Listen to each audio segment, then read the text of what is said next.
आज मैं अभी सीपीआर देना बताता हूँ। सीपीआर एक्चुअली बहुत ज़रूरी क्यों है जानना।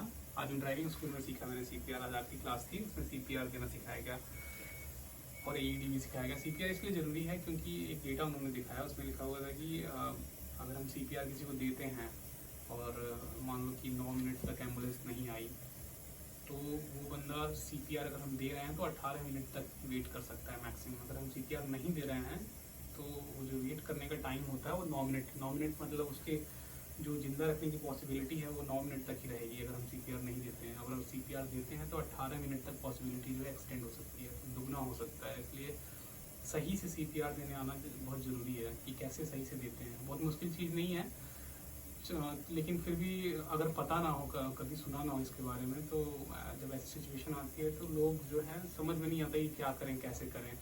तो जो छोटे छोटे ट्रिक्स मैंने आज सीखे हैं सोचा कि शेयर करता हूँ। तो सबसे पहले यह करना है कि उन्होंने तो सिखाया कि एक बॉडी था प्लास्टिक का, उस पर सिखाया, बट मेरे पास तो है नहीं। तो तकिया को एज्यूम करते हैं कि ये जो है सर है, ठीक है, और ये जो है उसका शरीर है, और ये जो है उसका चेस्ट है यहाँ पे, ऐसा ऐसा मान लेते हैं, और ये इसका सर है। तो अभी क्या करना है कि मान लो अगर किसी को देखा है ऐसे पड़ा हुआ है, तो सबसे पहले चेक करेंगे कि सीपीआर देना है कि नहीं देना है, ये भी जानना जरूरी है। ऐसे किसी को भी सबको सीपीआर देने नहीं लगेंगे। सबसे पहले चेक करिए कि वो जो पड़ा हुआ बंदा, उसको कहीं चोट तो नहीं लगी है, कि कहीं से खून तो नहीं निकल रहा है। चोट लगी है, खून निकल रहा है तो वो अलग स्टेप है, लेकिन अगर मान लो चोट नहीं लगी, उसको हमने देखा, ठीक है, उसके बाद फिर हम चेक करेंगे कि वो बंदा होश में है या फिर कोई ऐसे ही तो नहीं लेटा पड़ा है। या मान लो कहीं सड़क पे जा रहे हैं, देखे कोई ऐसे मतलब सड़क पे लेटा हुआ है, तो पहले चेक करेंगे उसको ऐसे यहाँ पे साइड में टच करके कंधे के पास कि वो बंदा होश में है कि नहीं है। तो 2 बार यहाँ पे टच किया, ठोका, देखा होश में है कि नहीं है।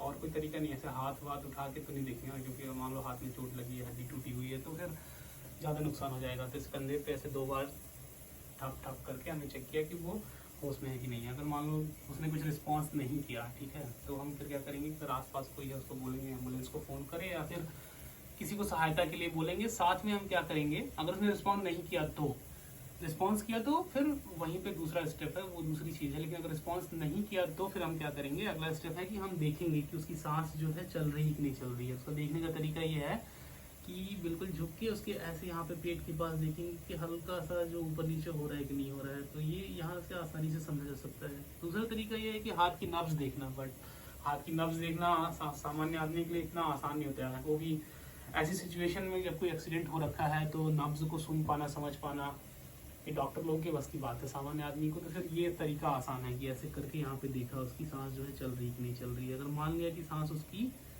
दिख रहा है कि नहीं चल रही है, तो फिर हमको अगला स्टेप लेना है। अगर वहाँ मूवमेंट नहीं हो रहा है तब अगला स्टेप लेना है हमको सीपीआर करने का।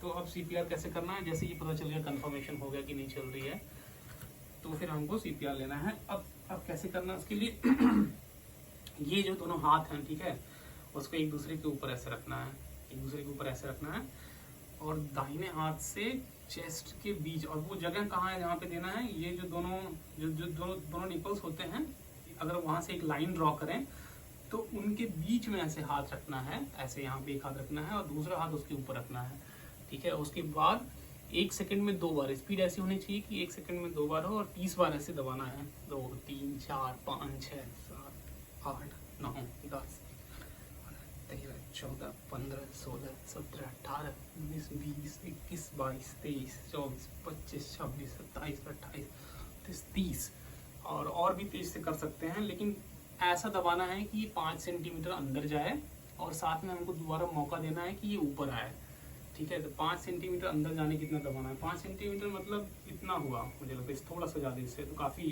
गहरा है 5 सेंटीमीटर। ये किया हमने 30 बार। उसके तुरंत बाद क्या करना है, फिर इस बंदे को मुंह में हवा देनी है। तो वो कैसे देना है, ये वाला हाथ ऐसे रखना है, उसके माथे पे ऐसे रखना है ये वाला हाथ, और ये उंगलियों से ऐसे चिन को पकड़ के उसको उठाना है, जिससे ये सांस की जो नली है वो खुल जाए अगर बंद हो तो।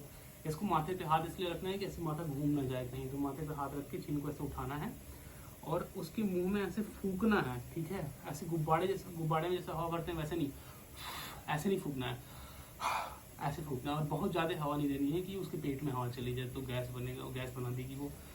तो हल्का सा फूकना है बस ऐसे, उसके हाथ लगा के 1 बार फूका, 2 बार फूका, ऐसे होना चाहिए। पहली बार गलत किया मैंने।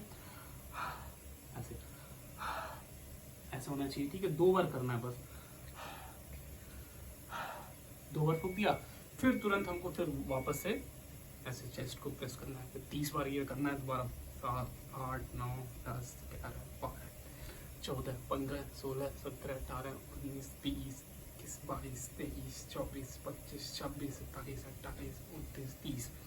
ये ध्यान देना है कि हमारा जो कंधा हो ऐसे स्ट्रेट हो, ठीक है, ये एक लाइन में हो, जिससे जो प्रेशर जो है पढ़ने में, प्रेशर देने में दिक्कत ना हो, आसानी से यहाँ पे जोर लगाया जा सके।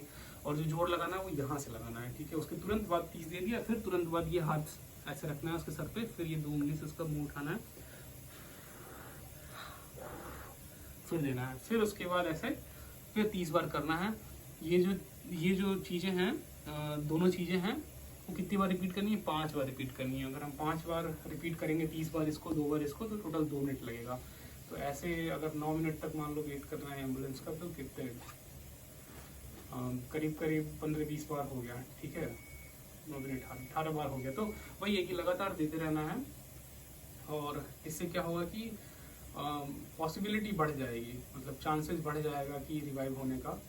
और मेनली इसमें क्या होता है कि जो ब्लड सर्कुलेशन होता है वो माइंड को ज़्यादा ज़रूरी होता है कि वहाँ पे जल्दी से ब्लड सर्कुलेशन जो है स्टार्ट, सबसे पहले वहीं पे स्टार्ट होना शुरू होता है, मतलब बंद होना शुरू होता है। बाकी पैर हाथ में तो लगभग 30 मिनट तक मतलब ब्लड सर्कुलेशन जो है वो काम करता है, लेकिन माथे के पास जो है, सर में जो है, वो ब्लड सर्कुलेशन जल्दी से जल्दी रिवाइव हो, उसके लिए ये दोनों स्टेप जो है बहुत ही ज़रूरी है जानना। तो आज मैंने यही सीखा स्कूल में, ठीक है।